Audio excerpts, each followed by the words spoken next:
This is Mick Foley. This is Harley Race. This is Shelton Benjamin. This is Mr. Wonderful Paul Orndorff. This is the Monster Abyss. And this is Daniel Bryan. This is JBL, and you're watching the MWF. Be there, live.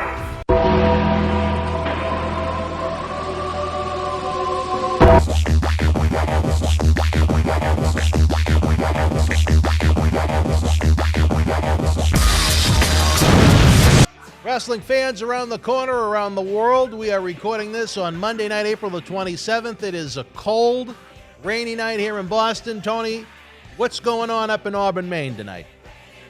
Well, I had a pretty good, it's raining in Auburn, Maine, but I went out and most New Englanders are very nice people and everything is going good. People are very nice to each other, very helpful to each other. You know, one thing everybody is all down and out about the virus. You know, I am too, because I can't go to work and you know, the money is not as good, but it brings out the best in people. And families, for the first time, get to spend time together. Mm-hmm. And from what I hear, I'm not a scientist. I don't know, I can't put a whole lot of truth in it, but they say pollution have went down. I read an article about that in the Boston Globe. You're right, Tony. It's going to be interesting to see 9 months from now if there'll be more divorces or babies born, I guess. Well, let's hope more babies being born. Well, I don't think you're doing any breeding over there, but that's a different story for a different time, Tony. What it fascinates me is that you, being the hustler that you are, is about the only wrestler on the planet that somehow secured a personal appearance last week. How did that go? Believe it or not, it was better than anything I did all year. I mean, it was amazing. Oh, absolutely. Good. Absolutely amazing. You see what it is? The guy did Facebook. Yeah. He's on Facebook, and he got a lot of followers. You know, wrestling followers. And you had a nice meal for your birthday, from what I understand. I don't know about a nice meal. Well, what did you have to eat when you were there? Nothing. You had nothing to eat. All right. Nothing. Well, Tony, we've been for the if you are not one of the near 53,000 fans that follow us on Twitter, Tony has been trying. If you wanna eat, you better work for Eric Sims, because Eric likes to eat. So Eric gonna eat. Well, he's something. Eric Sims is these other guys. They don't think about no food. From the moment you go to work for them, all they thinking about is making $1. Nothing else. You worry about the meal. They will starve your ass all day long, brother. You be lucky to get a bottle of water out of them.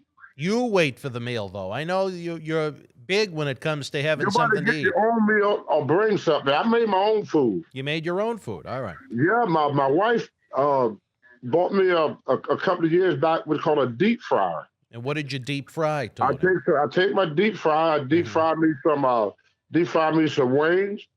I redge me some potatoes. Deep fried me some potatoes. Put it all in a nice little container. Put it in my car. Grab my water. And if I could bring along like an apple, a banana, or some grapes, or some slices of cheese, bring that along, some crackers, stuff like that. That way you got yourself something to eat. You had a snack. See, that's how the old guys used to do it in the older days. They used to have like a bologna blow-up. People use them anymore. It used to be like a picnic basket, you know? Yeah. You put ice in it. Oh, and that's how the old family used to travel, because in the older days, they didn't have all these places to stop and eat at. Yeah. And when you got out the rest of the show, if you live up in Tennessee or, you know, in rural area, because wrestlers used to go into rural areas years ago. They don't do that now. When they had their old territory days, you know, the guys with, if you live in Georgia, you know, you would drive up dirt roads to get to a building, you know, that with these fans. Dirt roads, really? Dirt roads, yeah, to get to a building. And 9 times out of 10, the building would belong to the veterans or something, but and sometimes, like, and even in Texas, a lot of times we wrestle in rodeo stadiums. Wow. Well, I've heard of that before. Yeah. In fact, every week they ran that rodeo. It was in Fort Worth, Texas. It was a rodeo stadium, and Mesquite was a rodeo stadium. You've seen it all. You've done it all, Tony. Yeah. Well, see, that's why a lot of wrestling was done in high schools years ago because there was the only places where they had a floor big enough to host that many people. They had a basketball court. Right, yeah. And if it wasn't for that basketball court, so most wrestling matches was held on a basketball court. Right. We went to college, it was a basketball court that we wrestled on, and where they took gym class, with their gymnasium. But gymnasium was not, every place didn't have like in Atlanta, Georgia, they didn't have an Omni. It was an auditorium. Before the Omni, they had the city auditorium, yep. The city auditorium, that's right. And then in Texas, it was even a stadium, and I can't remember that little bitty building we used to wrestle at. The Sportatorium? The Sport Auditorium, yeah. Yep. Well, the same thing with Vince. When he was doing Allentown, Pennsylvania, and all these little bitty places. But Vince was the first place of WWF at that time, WWF at that time was the first place that I went where they had so many large civic centers and coliseums to wrestle in, Mm-hmm. I wasn't used to that down south, Well, we had first they used to always do the Starland Arena, and then on Sunday they would do the big show in a we go to a civic center, mm-hmm. and that was even in Georgia. Where is the oddest place you've ever wrestled, Tony? I don't think I've ever asked you that.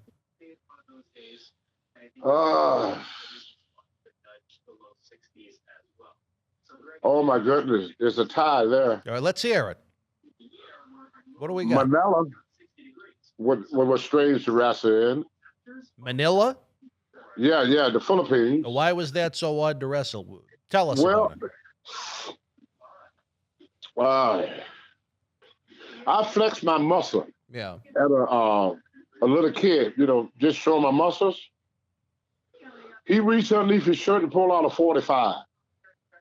A child pulled out a gun because you flexed your muscles. Yeah. Why is that? Why did the child pull out the gun? He just let me know. He was letting me know that don't try to intimidate. He thought I was trying to intimidate him. How old was the kid? Probably about 12 or 13.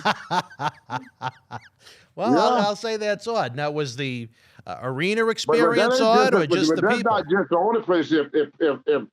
If Rocket Johnson was alive, he could tell you this story. And if what's his name, the spoiler, what was his name? Don Jardine. Don Jardine. Yeah. If he's alive, he would tell the same story because these two was involved. Jardine wanted to. We was in Kuwait. Yeah. Jardine's supposed to shoot a little angle with Rocket in Kuwait. So he took a glass of water and threw it in Rocket's face. Mm-hmm.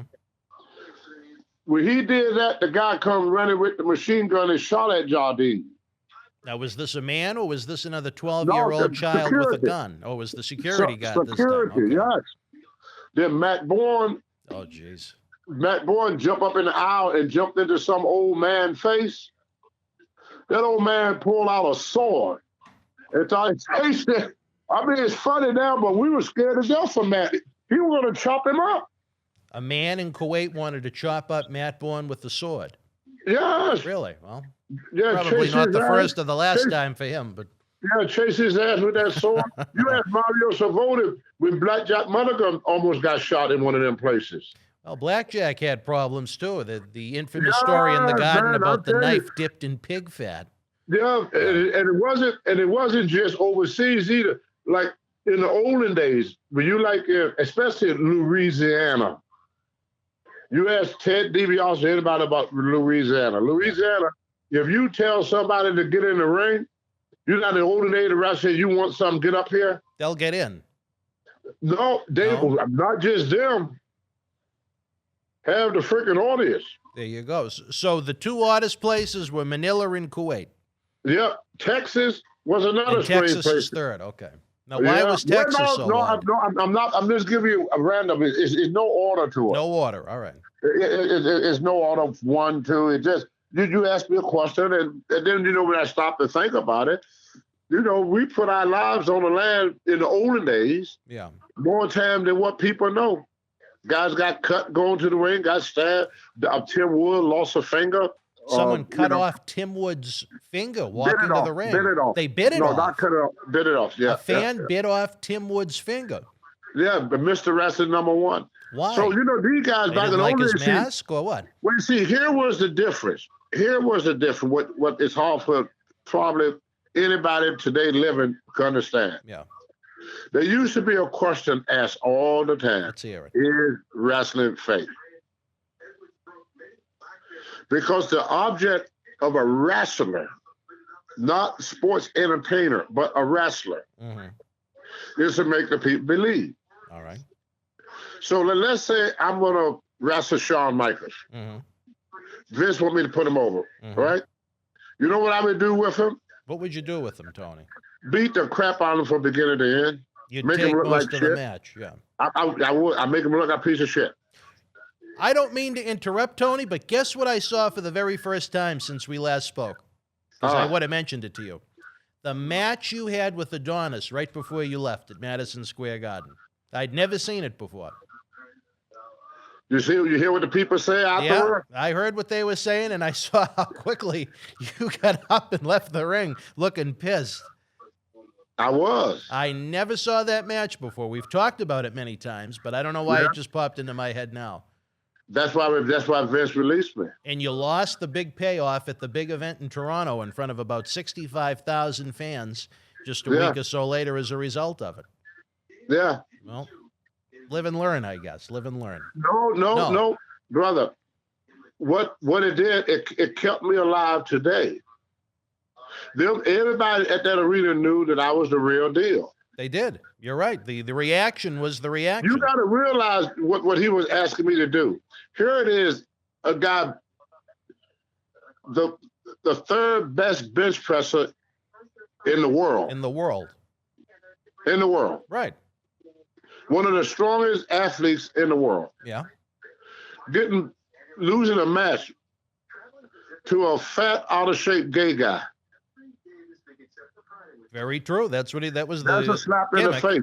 That's the ultimate insult.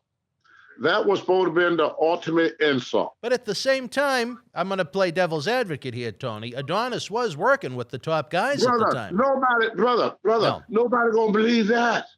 Well, I mean, he was in the semi-main event of WrestleMania 3. That's the problem with you young kids. All right, tell me. In real life, Adonis would last about 3 suckers with me. Well, real life. I know he was And kind everybody in the audience, if you don't believe me, ask what happened to him. He jumped on Dan Spivey. Danny Spivey out at the TV taping in New York. I almost killed him. I mean, this was a piece of crap that we was losing. But I don't care how many flip-flops he could do in the ring. In real life, he was a piece of crap. And you thought he was a dirty man. He couldn't whoop his way out of a wet paper bag. Yeah. Now, Jesse Van Tour, that was a different story. That was a Navy SEAL. That was a rough, tough man. So in your opinion, Keith Frank wasn't. See, only Anderson taught me that. I was wrestling Bam Bam Bigelow, who was in much better shape than Adrian Adonis. Yes. And I was selling for him, and this old lady got up out of her seat. She had a rubber chicken in her hand that she hit the wrestlers with. She looked at me, got right up in my face, said, "Boy, as stout as you are, why are you letting that man do that to you? Letting that man do that to you?"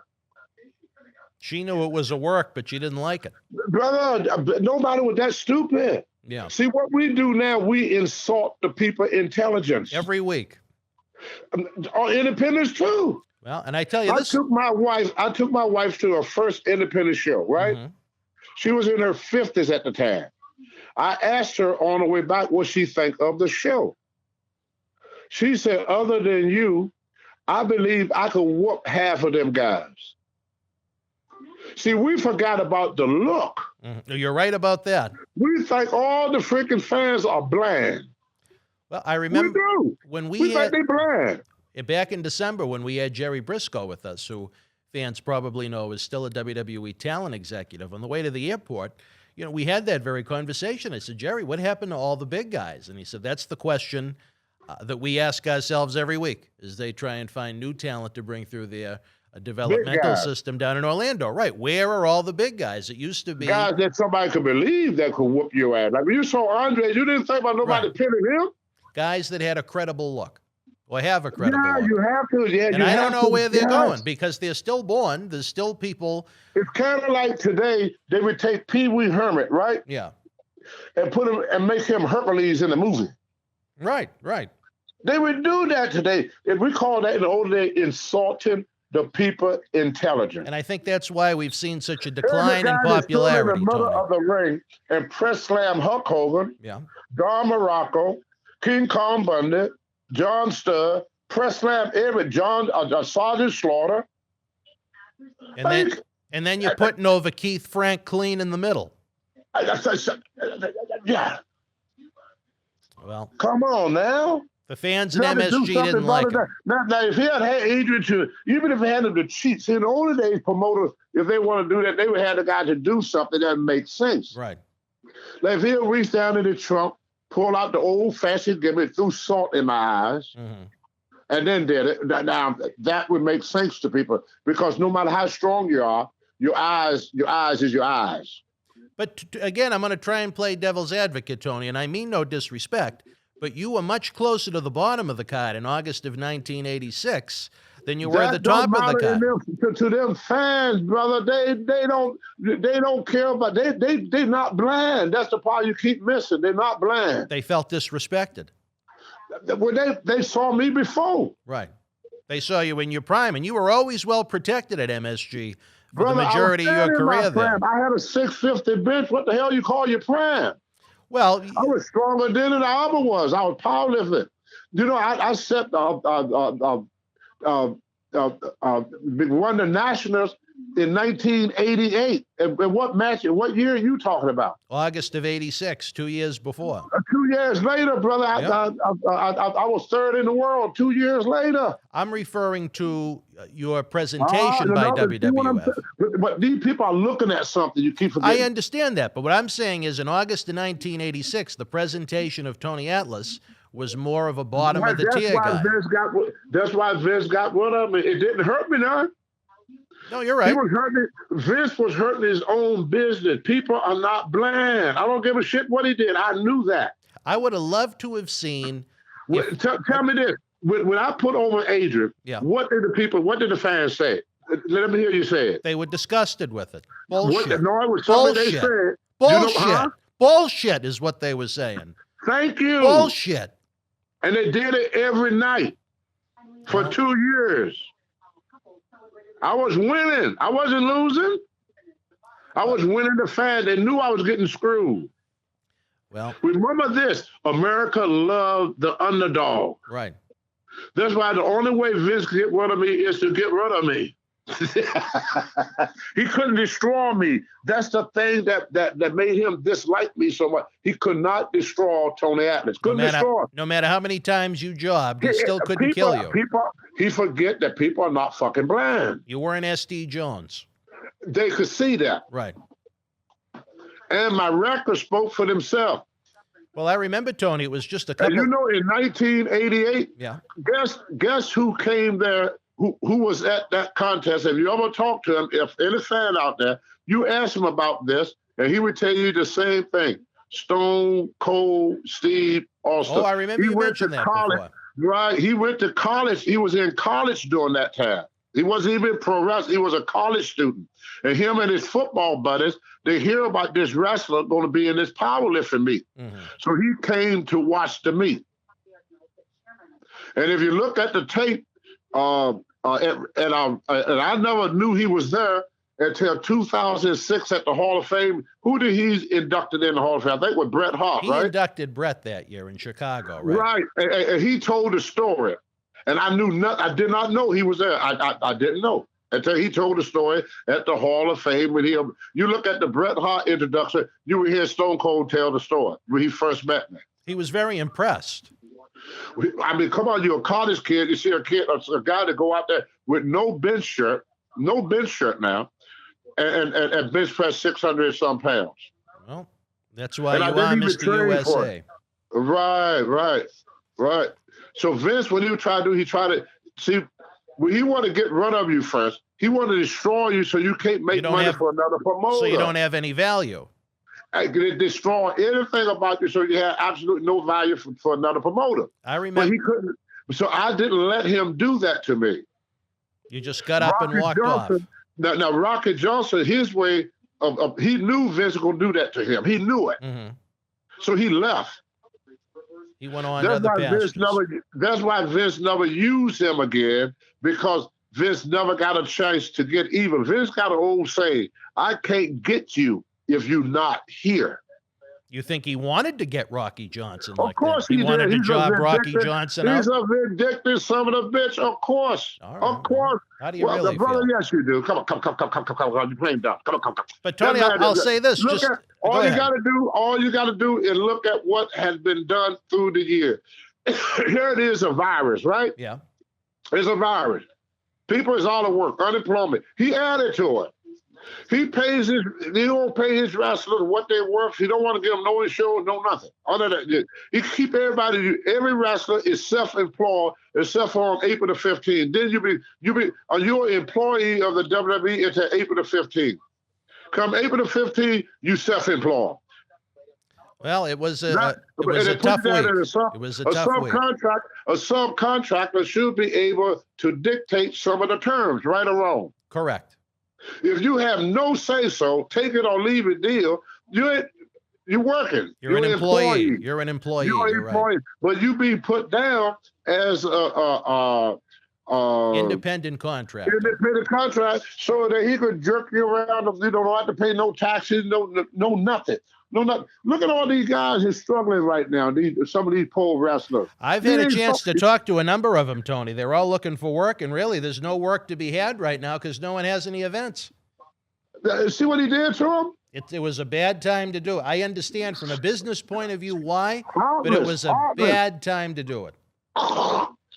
Tony, the man got billions, not millions, billions. And this year, for those that follow the WWE business aspect of it or have stock like I do, this will be a year that WWE probably turns its greatest profit in the history of the company. The history of the company, even without and kick people to the curl. Well, I'm not disagreeing with you.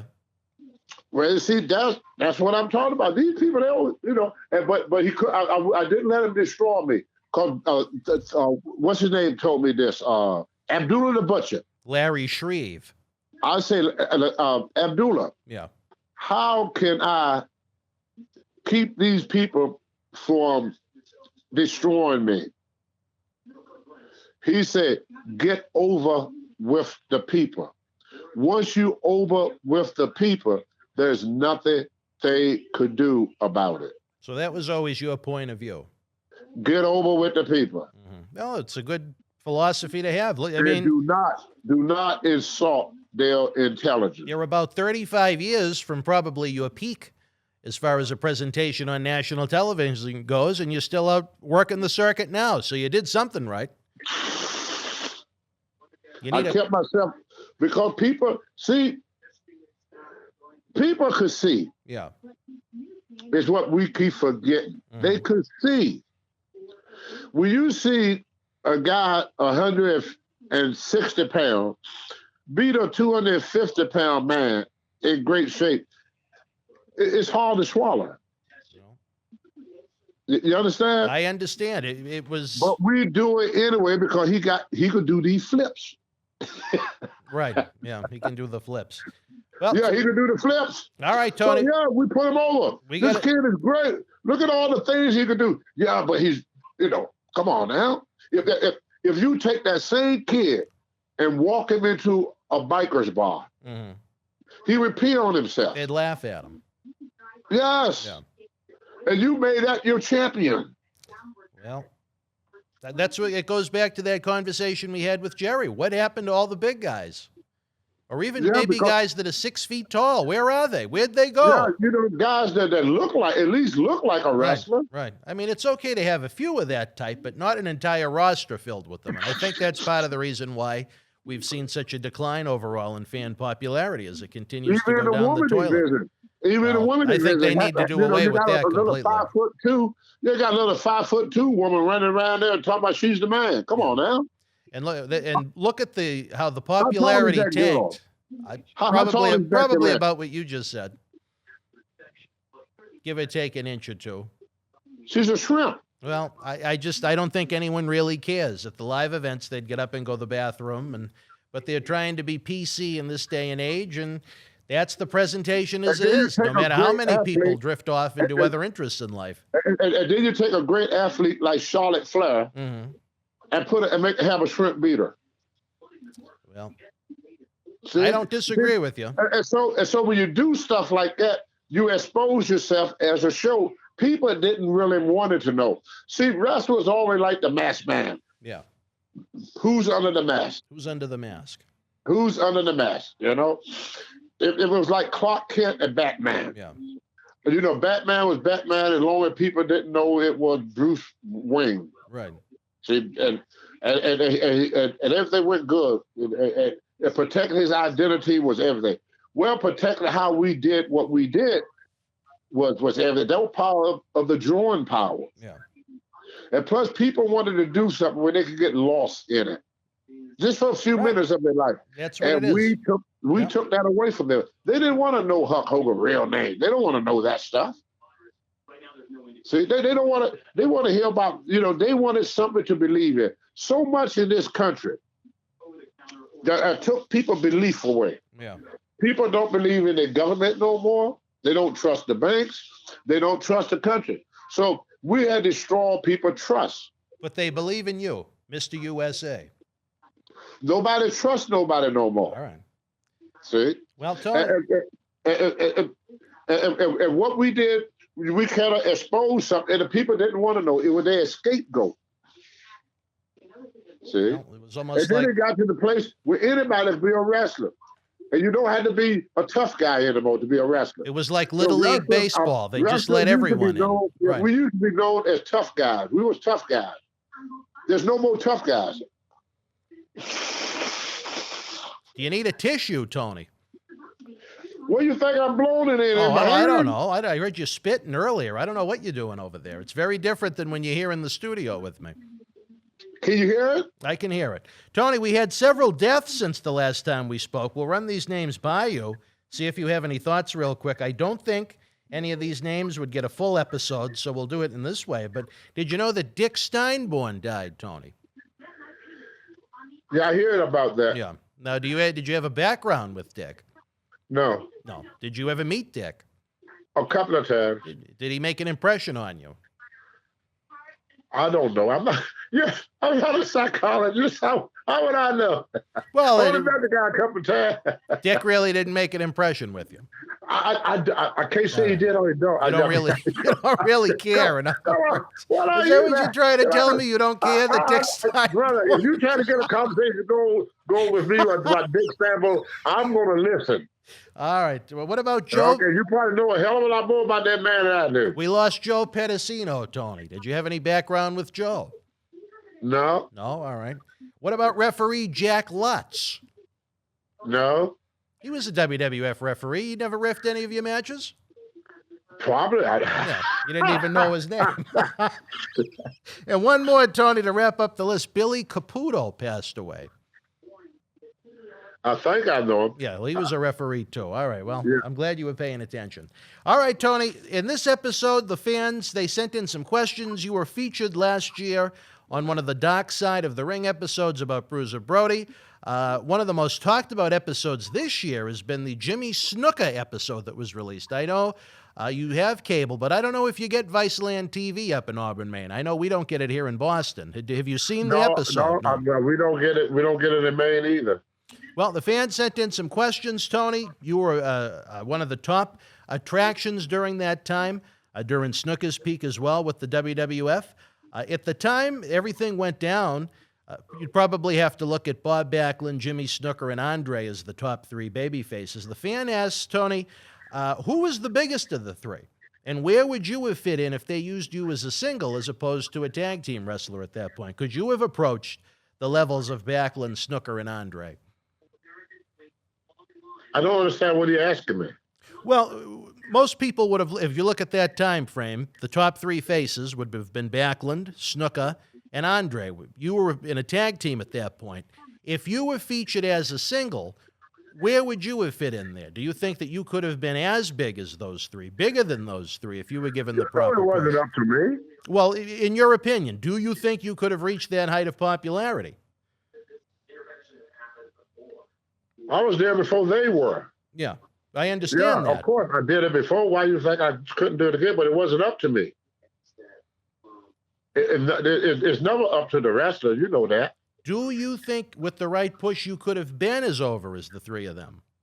Of course. You do. All right. Well, that was the answer to the well. That was the answer they were looking for.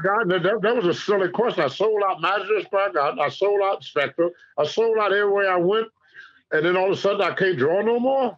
Well, I'm just asking you the questions as the fans send them in. Yeah, that was a silly question. All right. Well, we have this one that came in from PJ Goodhue. He wanted to know, what was your biggest problem in the early 80s? Was it the cocaine or having the women walk on you? Vince McMahon. Vince McMahon was the biggest problem. All right. Oh, wait, come on now. You know. You should have answered that one. Well, Vince control. Once Vince took over, that was it for me. That was it. There was no redeeming myself. Well, in Rocky Johnson's book, he said you two clashed like no tomorrow in a way I've never seen described. Is that true? Did you really have a disdain for Vince and Vince have a disdain for you? He said there was a lot of verbal altercations between you and Vince McMahon Jr. Yes. There was. Yes. You've never really mentioned that before in all of our episodes. I was kind of surprised by that. Because I took responsibility for my actions. Right. All right. Every wrestler talk about what Vince did, but they don't say about what they did.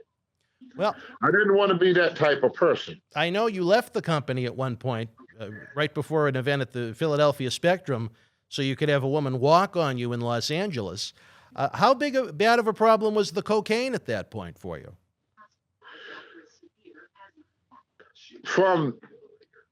We're talking 82, 83. 82, 83, there was no cocaine. There was no cocaine, really. That came into the picture later on. No. All right. All right, Tony, we'll continue down the list. What happened, go ahead. I left Vince, and I went to L.A. for a while. To get walked on.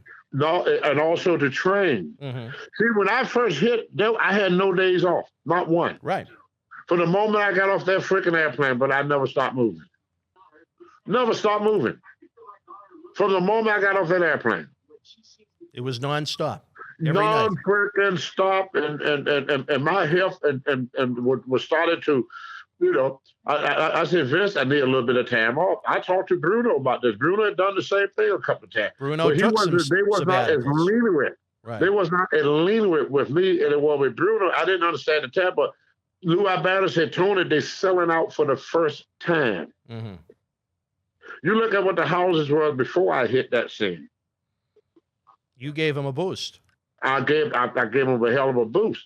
And so when I came back, they put the belt on me and Rocket. Mm-hmm. But then the old man died. Right. And then what happened to Tony? Moved down the cart awfully quick. That cocaine bullshit only lasted for 1 year. And what year was that? Do you remember? It was more towards the nannies. Okay. Yeah. After I left, after the Brody stuff. All right. After that stuff, that's when I got real bad and I became homeless and all that stuff. That's when all that hit. All right, Tony, let's continue. Mike Palmerino sent one in. What relations did one of your wives have with Jimmy Snuka and his mistress? It was his girlfriend at one time. No, didn't one of your wives have some kind of an interaction with them? Were they friendly or?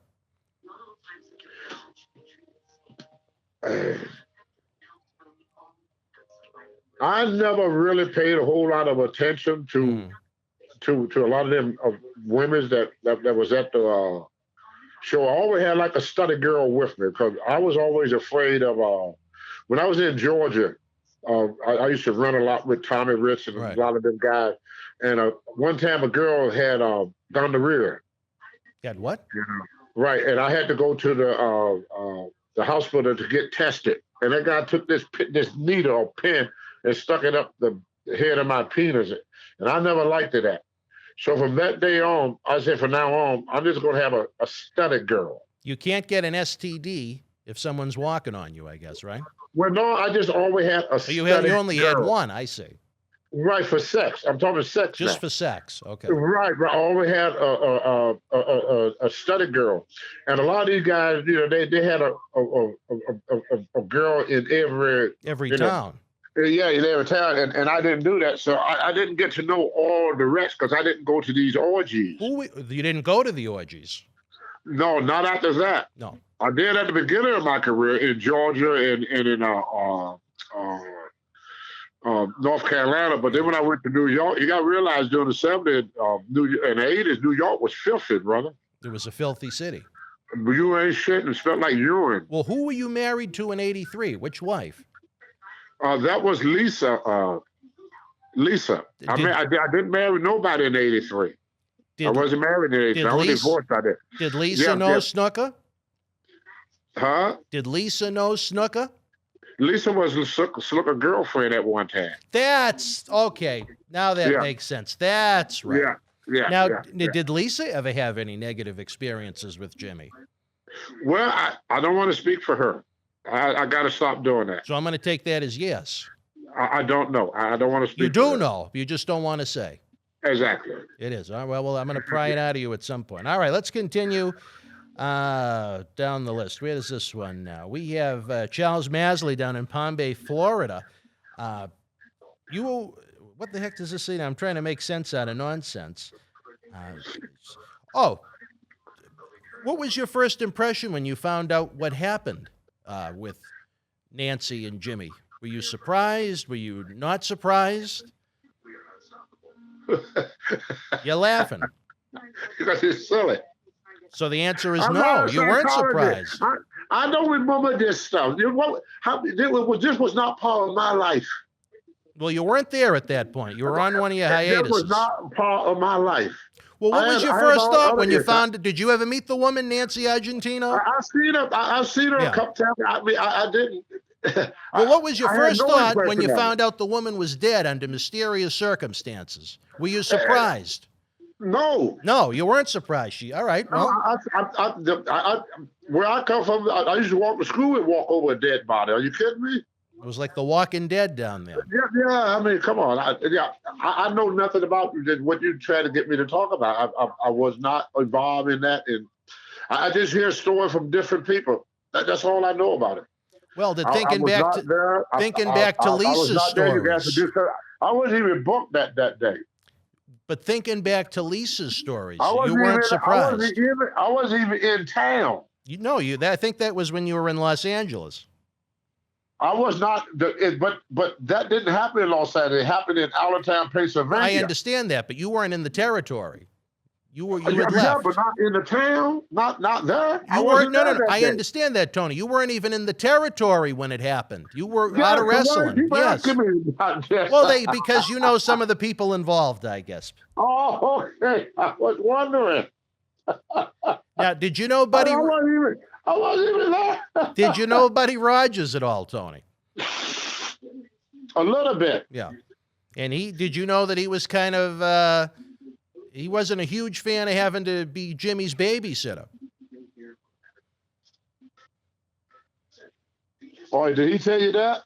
Well, that was what was discussed on the documentary. But another fan asked, where you were having some problems at the time, did the McMahons ever consider having someone almost be a babysitter for you to try and take you from town to town to make sure that you'd be there as booked?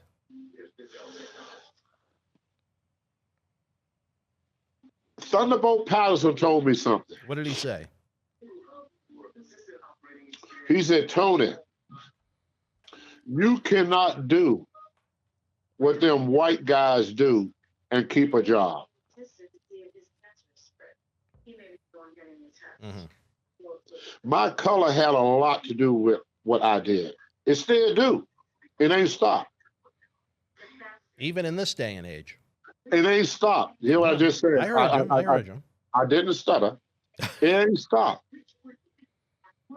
Well, I'll give you a prime example. Let's hear it. Who do we hate the most, O.J. Simpson or Osama bin Laden? I would say Bin Who Laden. got the most publicity? Bin Laden. No, he didn't. You think O.J. Simpson is more You know hated he than did. Osama Nothing bin was on Laden? TV for a whole year. All right, you know what? You're right. A Yeah, whole year. that You was see, on that's TV the every thing. day. Thunderbolt tried to teach that to me. I didn't want to believe it for years. Mm-hmm. Rocket Johnson tried to teach it to me. I didn't want to listen to these guys. No. But now that I got older, and Tommy Wildfire Rich told me years ago, said, Tony, if you was white, you'd be world champion. A lot of guys told me that. Harley Race told me that. So it's nothing for me to deny anymore. I mean, I don't use it, but I know it's true. The color of my skin kept me from being as big as I could have been. And that's disappointing. Because nobody had more than me. Who had more than me at that time? As far as the look goes, maybe Jimmy. Maybe. But other than that, I really can't think of anyone. There was nothing like that. Right. You too. And guys wore that belt like Tommy Rich became world champion. Look at all the guys that they put belts on. You're not wrong. Yeah, now me and Rocky, once they put the belt on Rocky, if you look at that tape, I cried because I thought they would never do it. You were that surprised. That shocked me when we won the belt that night. How far? That shocked me. I thought it would never happen. I said that they're never going to do that. Because even Ole Anderson used to tell me they would never have a black world champion. Never. And then when they put the belt on Ron Summers, that was a joke because they didn't do nothing with Ron. What do you mean they didn't do anything with Ron? Sting was still his top guy. You're right, but... there you go. And you know, they bring me in to work with Ron, but then they had me to job out for Vader and everybody. Then they put me with Ron Summers. Should have been the other way around. You See should have what went I'm with saying? Ron first. We as black wrestlers, a lot of guys won't say nothing, but our color had a lot to do with it. Well, Look at the wrestling, not WWE Hall of Fame. Look at the Wrestling Hall of Fame. They don't put blacks in nothing. And Thunderbolt had a problem with that. I think a guy, and George Scott used to said, Tony, it exists, and you know it exists. right. But you have to learn how to just concentrate on just making the money. Right. And that's what I did. And then when I spoke out about racism, I all of a sudden became a bad guy. Don't you think WCW and Bill Watts were trying to do something good when they put the belt on Ron? No. Why is that? They just did it because they all got sued for racism with That Ken was Rowan years all the later. time. That was years They're later. trying to dig themselves out of a freaking hole. No, But then they Tony, didn't push you're wrong with the and they timeline didn't on push that. the guy. What did they do with the first black world I just champion? What want did they do with him? for the record, I just want to go by the timeline. That lawsuit was years after Ron Simmons got the belt. But Bill Watts, it was Bill's idea. Right. But then they did nothing with it. Well, WCW was dead at that point, Tony, to begin with. No, because Dusty It wasn't. Rhodes didn't want that to happen. You don't know Dusty like I know Dusty. All right, well, that's why the fans ask the questions, Tony. And you blow the If they nose. knew Dusty the way I knew Dusty, Yeah. the last thing I wanted Dusty Rhodes to see me with was a white woman. And did Ron have white women? No, but you asked Skip Young. Skip Young lost his job for giving one a ride. Dusty disliked it that much. Skip Young got lost his fired, job. Lost his job for giving a white girl a ride that had broke down on the side of the highway. Well, wasn't When I first started, George Scott told me the rules of wrestling. Mhm. Keep your mouth shut, do as you're told, don't be late, and stay away from white women. Well, And the business ain't changed that much. I don't understand what that has to do with Ron's title reign, though. Well, what it did, he became black world champion, but they never put him on top. He's the only champion that I know that was never on top. Mhm. Sting was on top. That what surprised me. Sting was still the champ. Sting was still getting the big push. Sting was still getting everything. So do you think it would have? Ron just got all he got was a title, nothing else, brother. You know that. Do you You think? saw it. Do you think it would have been better if they built him up for a year or so before giving him the title? Brother. I'm just asking your opinion. Brother. All right. When you become the type, when you're world champion, you don't need no build-up. Tommy Rich didn't have no build-up. Them guys didn't have no build-up. Hogan didn't have no build-up. Well, I think with Ron, the victory just kind of came Hogan out of didn't have nowhere. no build-up. He walked in, became champion, they started pushing the hell out of him. All right. They didn't push Ron. I don't care how you try to twist it and bend it. They didn't push him. I'm not trying to They didn't twist use it. him. I'm just trying to figure out how it could have been more It's not to successful. figure out. They didn't use him. They just put it on as a token. You think that's what it was? What did you think? You're more intelligent about this wrestling than I am. I look at it like this. I think that Bill Watts created magic with Junkyard Dog down south. And at the time, as we mentioned, when they gave Ron the belt, the business in WCW was absolutely dead, no matter how hard they pushed Sting. I think he was trying to recreate. I'm going to try and answer the question. I think he was trying to recreate the magic of Junkyard Dog with Ron Simmons. No, you see, you can't do that. Why? Because Bill Watts was in total control in a territory there. He was in total control of what happened in Louisiana. In Mid-South. He was not in total control with WCW. So you think that's why it was a mistake? I don't think. You know. All right, well. You didn't ask me about my thoughts. You asked me about what I knew. Well, what do you think? I don't think. I know. You know. I don't need to think. All right. Well, I lived it. I lived it. Me and Ron, all of us guys, we had this conversation. But we had it among ourselves. Right. You understand? Oh, I understand. This is the first time I'm telling a story outside of the hood. Outside the wrestling hood. Well, when us black guys get together, this is how we talk. We tell the truth. When we get outside of we're not around just all black, then we know we can't say that because people going to say, oh, they're going to play the race car. It was racist. But we can't say it. Well, I think if it's justified, you should say it.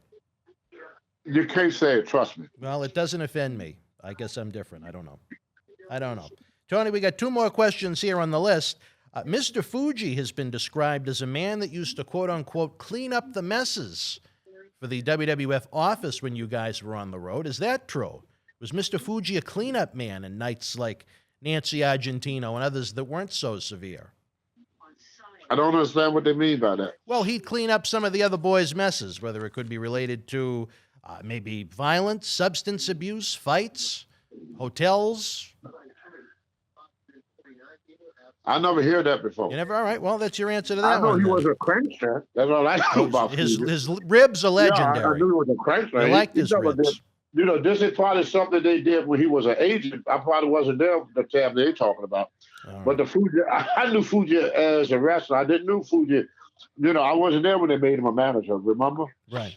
And Yeah, they probably talked about his manager day. They probably had him to go do some stuff, which I don't know nothing about that. Like I said, this is the first I heard of it. the first you heard of it. All right. And Tony, this one, I think there's an answer to it because I vaguely remember you bringing it up on one of our talk shows. But I guess if you have Viceland TV, they have a little talk show after the episode airs where they discuss things. And Greg Valentine was on after the Jimmy Snuka episode aired. He said, and I think your answer is going to be different than what Valentine said, that Vince, on a Middle East tour that you guys went on, Vince had to pay $80,000 to the government to try and get Snuka out of the Middle East. According to Greg Valentine, it was because he had weed taped to his body.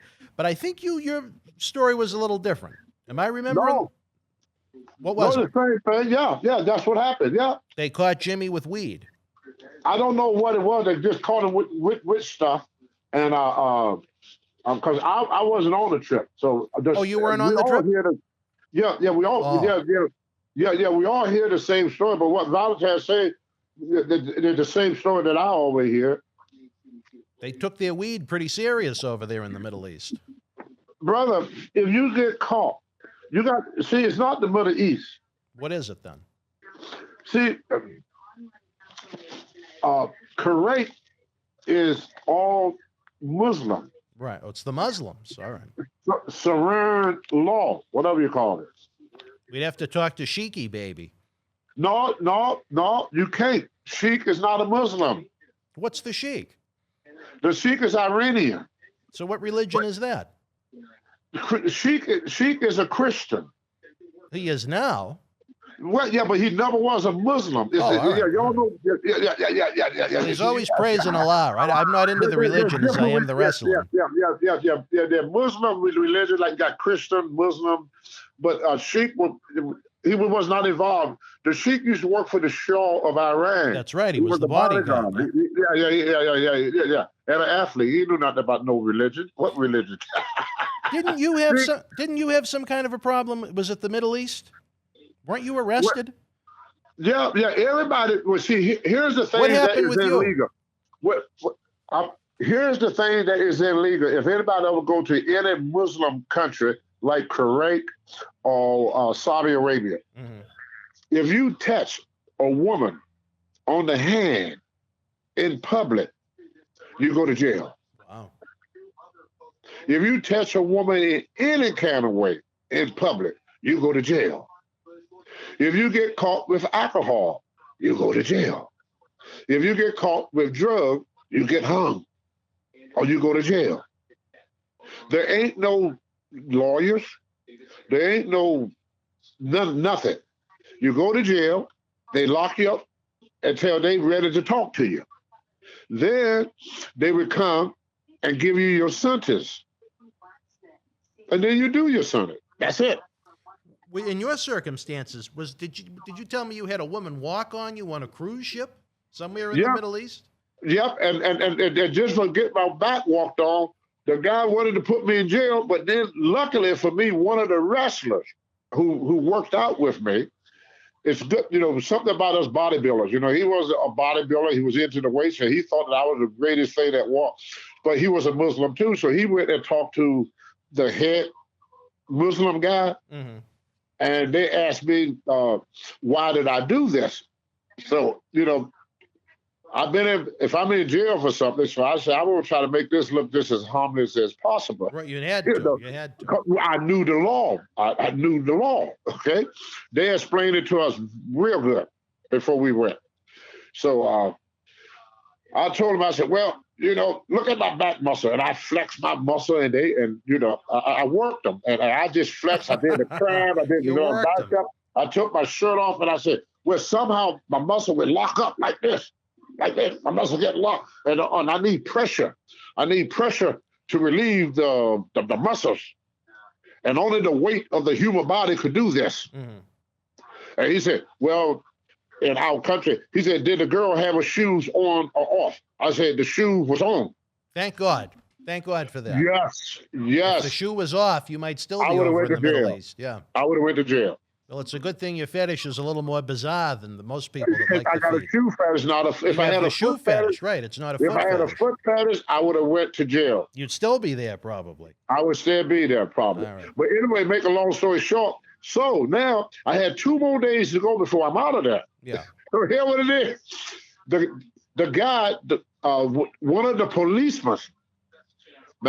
Now once they call you in, you under their watch for eye from here on out. From here on out. Right. So now I got this policeman going to go with me everywhere I go. So the rest of the time you were there, the police officer followed you around. Now, what country was this? Kuwait. In Kuwait, the police officer followed you around. Correct. Now, but you don't know they're policemen because they got the long white gowns and they all look you can tell by the headdress. Yeah. You can tell by the scarf. Yeah, they got a red and white chunky scarf. That's the only way you can tell them the difference. You had a lot of problems when you went to the Middle East. Not just you, but a lot of the guys. Well, we finised. People are waiting for me to finish telling this story. I thought that was the end of the story. All right, no, go ahead. The fans want to hear the end of it. You keep cutting in without. They didn't hear the end. So what ended up happening? I had 2 more days left on my trip. So now one of the policemen is going to follow me around now.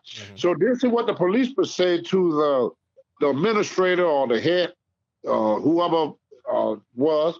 He said, "From now on, I would walk on Tony back." I said, "Oh shit! Now I got this guy going. I got to let this guy walk on my back." So for 2 days, I had to let a guy walk on my back, and if I didn't do that, I had to play the game. You had to work him. I had to go through with it now. So who was I was through. who was the man that had to walk on you? How in the hell I can remember what happened? What year I'm talking about here? I'm talking about the early 80s. Oh, was that long ago? Okay. Oh, yeah, the early 80s. Yeah. So But I never forgot that, and I learned about what their belief system was, and there's no excuse policy. They wouldn't accept an apology. No, there's no. You can't make any excuses for it. You did it. Once you break the law, you must be punished. No ifs and buts about it. Now, I don't care what your reason, or you didn't know, or it was an accident. None of that flies. Would the guys be hesitant to find? I don't know if Middle Eastern rats would be the right way to describe it, but if they wanted to have a little something when they were on tour, was that dangerous? They would kill you. Now, do you know of any of the boys that did find a Middle Eastern No, woman? are you nuts? Everyone stayed away from them. Brother, listen to me. I've never been there. I need your first-hand experience. Okay, well, if a woman only have sex after marriage, they Muslims. They don't do what we do. Well, but the wrestling brood is kind of a There strange ain't no rat incorrect, brother. What? You get that. Brother, none of that stuff. No rats in the Middle East. No sin. No sin. All right. You can't sin like you do here. You can't do that. All right. Well, that's why we went to the source you got to read. itself. Yeah. They believe in what they say. The women, they only could have sex after marriage. And you They would stone the father of the daughter, would stone his daughter if she had sex before marriage. He would stone her himself. So you're trying to tell me that if let's just say one of these Middle Eastern women wanted to be a ring rat and was caught, they'd stone the woman's father. Brother, they would stone that woman. No, I said the woman. I said the father would stone his own daughter. That's what I said. The father would stone the rat. Yes, brother. brother. That's horrible, Tony. Brother, we talk about virgins here, not rats. All right. I know you like using that term towards women, but what I'm saying is that these are not rats. These women, not every woman that has had sex is after marriage. Every woman. They virgins. They're virgins. All right. So in essence, they were not. Every Muslim woman is a virgin to a marriage. See, Tony, that's why you add so much insight to these shows. Right, they're not rats, brother. I mean, you can't use that term on these type women. No, they didn't. That term is way out of line for these type women. Well, see, that's why you're educating me and you're educating the fans. Because the way they were, the way that we should, that Christians should be. They were pure. The wife have to be. They had to be pure. They have to be, man. Yeah, they have to be. Just like your number one fan over at the Salon Aurora, pure. Yeah. And you got Somalians living in Massachusetts? Do we have what? Somalians. Somalians? Yes. I would guess it's in some place in Massachusetts we have Somalians. Why, Tony? You should sit down one day and talk to one. Now, what should I ask the Somalians? Well, knowledge is good. And if you don't know what to ask, then I can't help you with that. But I said knowledge is good. See, I got the knowledge. Let's say I brought some Somalians down to the studio, Tony. Knowledge. What would I talk to them about? The Red Sox? Or? Well, brother, that is what you want to know. You just brought Somalians up out of nowhere. I have no idea. Yeah, but what I'm saying, they're Muslim. No, they of the Muslim faith. Oh, they're of the Muslim. All right, now I understand. Right, and you can learn a lot. And you can't get this from Aaron Sheik or his country. It has to be a real deal Somalian. Well, a Muslim. A Muslim. All right. Well. Right. All right. Well, Tony, as usual. Muslim women, they don't have. I mean, what am I saying? If you can't even touch a woman in public. Even in Somalia? Is it the same code? Is it the same code in Somalia? What's that? You know, people laughing at you with these questions. Tony, I know next to nothing about Somalia. Don't you? I'm glad you do. You're so well versed. No, you're killing me. You're killing me, man. I'm trying to teach you something. It get worse. The more I talk, the worse it gets. Well, oh my goodness. That's why these shows are so much fun. I'm trying to. I learned you can't educate everybody. All right. Well, I tried. Tony, you saw I tried, right? You did try. You tried. There saw me trying to educate old dad, but it didn't work. All right, Tony, I got to ask you this. I think I know the answer is no, but did you ever work up in the Montreal territory? Yes. Oh, you did? For Dino Bravo and Johnny Rougeau? Yes. Now, what did you think about the whole Dino Bravo scandal? Did you know anything about that, or? Only what I hear. I know what you know and what everybody else knows. Well, what's your take on it, Tony? It's another. I'm being asked to spread gospel. Well, spread some gospel. Well, you know more about it than I do. Well, what did you hear? What's your take on it? What's Tony's take? Got shot. That he got shot. Period. Now, did you ever buy one of Dino Bravo's Indian cigarettes? I don't smoke cigarettes. Maybe for a friend. I guess they were good discount prices. See that? What is you? Well, I'll tell you this. You want to hear a funny story from my little world?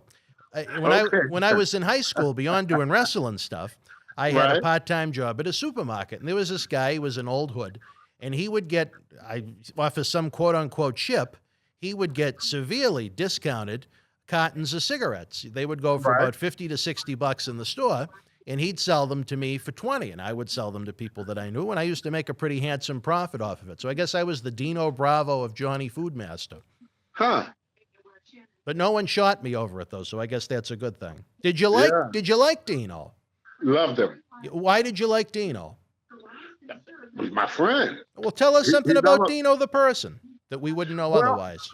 Here was a story that Dino always tell people about me. He was in Charlotte with me, Charlotte, North Carolina. Really?